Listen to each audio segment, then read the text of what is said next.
A pedido do Bradesco, um dos credores da empresa, a Justiça autorizou busca e apreensão de e-mails dos diretores dos últimos 10 anos. O objetivo é apurar se algum dos administradores sabia das inconsistências contábeis, há quanto tempo sabia e se houve ou não fraude.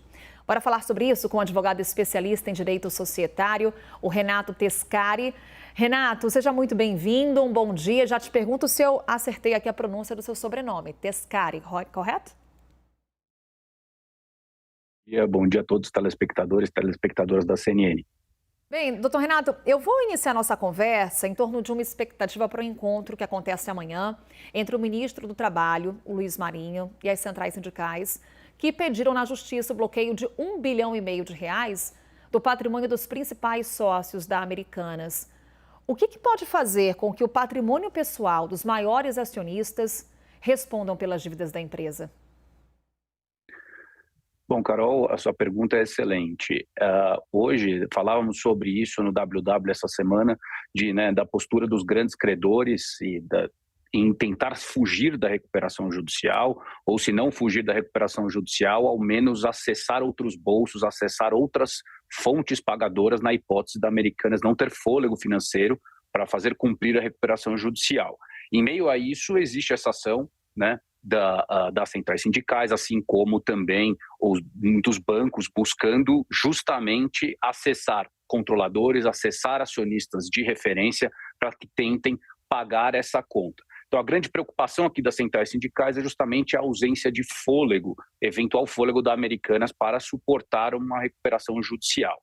E o que pode fazer com que esses acionistas venham a responder pelas dívidas que são inicialmente da Americanas, são eventuais atos cometidos em fraude, em abuso de poder, ou seja, que extrapolem o estatuto social e a lei. Ou seja, se esses, de forma bem direta, se esses acionistas, se esses controladores, se o conselho conhecia das práticas, conhecia das fraudes, conhecia os verdadeiros números e não informou o mercado disso ou tomou medidas para velar isso ao conhecimento do público, isso pode ser, em tese, considerado um ato de abuso de poder, um ato fraudulento que pode autorizar tanto uma desconsideração de personalidade jurídica da Americanas para acessar o patrimônio dessas pessoas, como até mesmo, em algumas hipóteses de acionistas minoritários, tudo mais, uma responsabilização direta desses controladores, desses acionistas chaves, por atos cometidos por culpa e dolo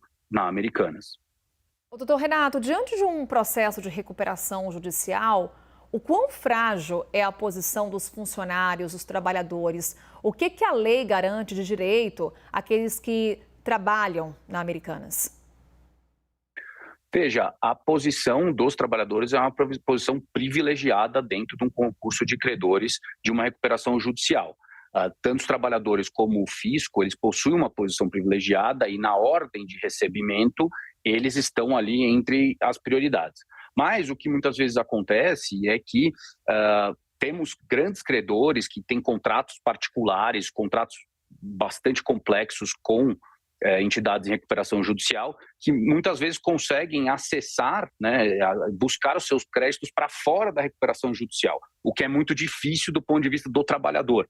Então, apesar da posição ser privilegiada dentro da recuperação judicial, todos os trabalhadores estão sempre ligados ou sempre amarrados pelo plano de recuperação judicial e pelas formas de geração de receita dentro do plano de recuperação judicial, enquanto muitos dos outros credores, com base em contratos grandes e que têm muitas vezes cláusulas arbitrais, conseguem fugir da recuperação judicial e com isso receber seus créditos sem depender dos recursos e da aprovação do plano de recuperação judicial. Então, resumindo, embora a posição seja privilegiada, aos trabalhadores é mais difícil acessar outros bolsos, fora da recuperação judicial. Eles vão ter que necessariamente estar dentro da recuperação judicial, ainda que possam lançar mão de argumentos como esse, de tentar atingir uma desconsideração de personalidade jurídica ou uma responsabilização direta de sócios, controladores e administradores.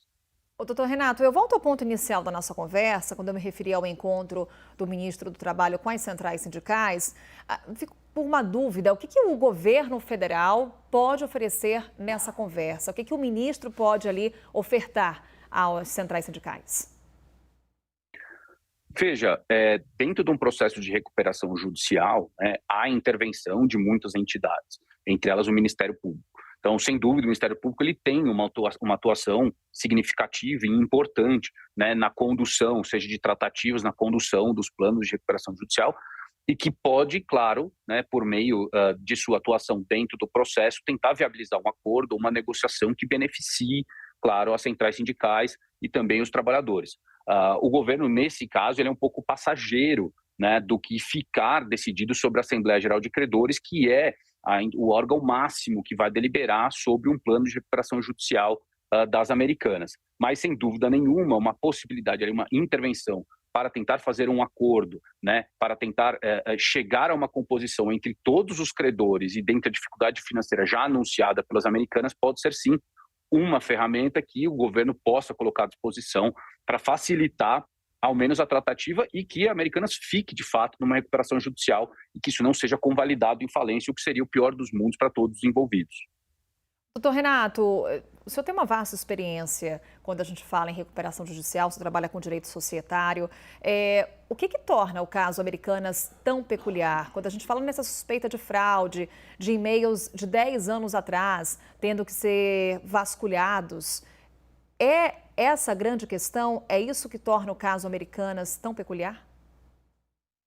Veja, o caso, há alguns elementos que o tornam peculiar. O primeiro elemento seria até o tamanho, a dimensão da dívida, da necessidade de renegociação, né, o que a torna uma das maiores recuperações judiciais já tidas no Brasil. Então, esse é um primeiro ponto bastante específico da Americanas. O segundo ponto é que essa recuperação judicial ela envolve a grande maioria, né, dos grandes players do cenário nacional, como bancos, como entidades internacionais, e também a gente está falando aqui de um grupo, né, extremamente relevante para a economia brasileira, da qual ela é controlada, né, por acionistas de referência que são 3 dos maiores players aqui do nosso mercado financeiro e mercado de varejo como um todo. Então, todos esses elementos trazem, sem dúvida nenhuma, uma especialidade para essa recuperação judicial que tem se tornado cada vez mais complexa à medida em que os bancos, à medida que todos os credores têm buscado, vendo o problema, vendo a dimensão da dívida versus a capacidade de pagamento, que já foi noticiada como sendo singela por parte da Americanas, né? Vendo tudo isso, os credores têm se mobilizado para tentar fugir da recuperação judicial e, por uma série de medidas diferentes, que são bastante dinâmicas, que a gente tem visto no noticiário todos os dias, acessar o patrimônio de todos. Então, sem dúvida, a fraude é o elo que vai gerar essa possibilidade, a possibilidade de acessar outros bolsos, a possibilidade de acessar os sócios, acessar os administradores da empresa, para que, né, novos recursos possam se tornar viáveis aos credores quando lá na frente quiserem receber os seus créditos, né, as suas obrigações que foram contratadas com Americanas e que por hora eles não têm como receber. Doutor Renato Tescari, ele é advogado especialista em direito societário. Mais uma vez, Renato, foi um prazer falar com você. Até uma próxima. O prazer foi meu, Carol. Boa tarde, muito obrigado. Estou sempre à disposição. Bom dia, doutor.